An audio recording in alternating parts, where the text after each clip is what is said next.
Você sabia que você foi comprado porque você era um escravo? Como assim, Rafaela? Eu era escravo?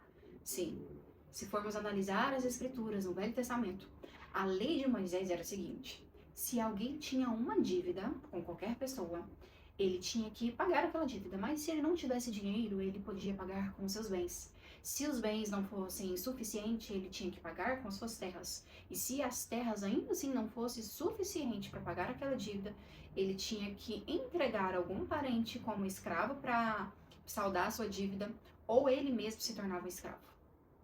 Muito interessante essa história porque nós vamos entender um pouco sobre a conexão de Jesus dentro disso que eu estou te compartilhando agora. Existiam três formas para que a pessoa pudesse ser livre dessa escravidão. A primeira era através da redenção. O que é essa redenção?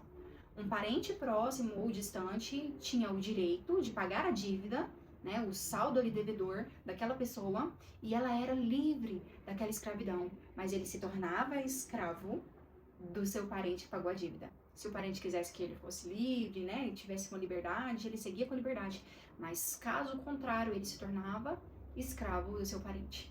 A outra opção era ele pagar a própria dívida, mas sendo escravo, quase impossível de pagar uma dívida. E por último, no ano, né, na época do jubileu, que aconteceu aí mais ou menos de 50 em 50 anos, todas as dívidas eram zeradas, né? Todo mundo tinha ali a sua dívida perdoada, e isso acontecia de 50 em 50 anos, ou seja, era bem difícil de se conseguir ter essa redenção. Uma das histórias bíblicas que nós vemos sobre isso é sobre Ruth, sobre Noemi. As duas acabaram se tornando escravas por conta das dívidas e tiveram a dívida sanada ali através de Boaz. Boaz conseguiu sanar a dívida e ainda tomou Ruth como sua esposa. Agora, levando, né, para o contexto de Jesus, Jesus veio numa linhagem de Abraão. Ele se fez pertencer a uma linhagem pela qual ele se tornou nosso parente, ou seja, ele se fez parente nosso, né? Ele se fez irmão nosso. Ele encarnou e veio sanar a nossa dívida. Porque conforme a lei, ele cumpriu a lei, conforme a lei, para pagar uma dívida de um escravo, você precisava ser um parente. E Jesus se fez parente para que pudesse pagar a nossa dívida. E essa dívida foi paga com um preço altíssimo na cruz do Calvário. Foi paga através do sangue derramado na cruz do Calvário. E a partir desse momento em que foi sanada essa dívida, em que essa dívida foi paga na cruz do Calvário, nós tivemos acesso à liberdade.